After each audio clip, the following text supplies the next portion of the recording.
મિત્રો, સ્વાદમાં ખારો પણ ખાવાની દરેક આઈટમમાં વપરાય છે. ખાણાને સ્વાદિષ્ટ બનાવે છે એટલે મીઠું. આજે આપણે આ મીઠાની વાત કરીએ. કયા પ્રકારનું મીઠું ખાવું જોઈએ, મીઠું આરોગ્ય માટે જરૂરી છે કે કેમ, એના વિશે વાત કરીએ. તો આયુર્વેદમાં કહ્યું છે કે સ્નિગ્ધમ સચ્યમ, એટલે કે શરીરને સ્નિગ્ધતા પૂરા પાડવાનું કામ મીઠું કરે છે. હિમમ વૃષ્યમ, એટલે કે મીઠું ગરમ પડતું નથી.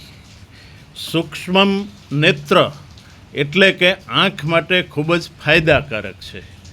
ત્રિદોષ હૃત, એટલે ત્રણેય દોષોને હરનાર છે. ત્રણેય દોષો વાત પિત્ત કફ એને સંતુલિત કરે છે. આથી શરીર માટે મીઠું એ એક આવશ્યક તત્વ છે. પરંતુ આપણે જોઈએ છીએ કે કોઈ બીપીવાળાને કે એમને ડૉક્ટર કહે છે કે ભાઈ મીઠું ઓછું કરો. શા માટે?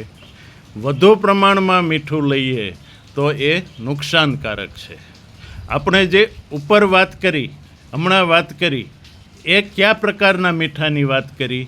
આયુર્વેદમાં મીઠું, શ્રેષ્ઠ મીઠું એ સિંધવ છે. સિંધા લૂણ, સિંધનું અલૂણ.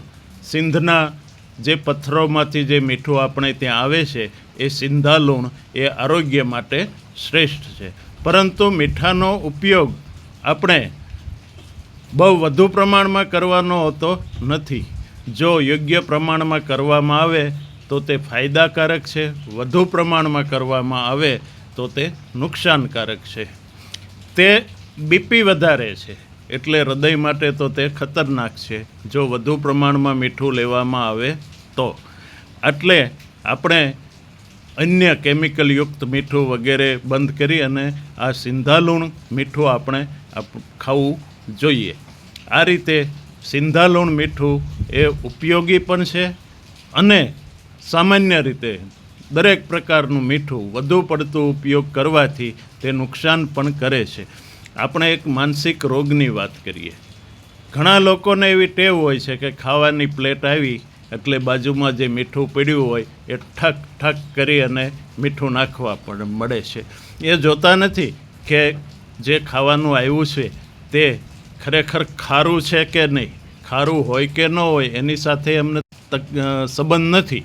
એમની તકલીફ એ છે કે એમને કાયમી એ ટેવ છે. ખરેખર આ એક માનસિક રોગ છે. ખાવાનું આવ્યું એટલે ઠક ઠક મીઠું નાખ્યું. એટલે આ રીતને આપણે બંધ કરીએ, આ ટેવ બંધ કરીએ અને યોગ્ય પ્રમાણમાં મીઠું લઈએ, જે આપણા આરોગ્ય માટે આવશ્યક પણ છે અને જરૂરી પણ છે. મીઠું ખાવું તે જરૂરી છે અને વધુ પડતું ખાવું તે નુકસાનકારક છે. અસ્તુ.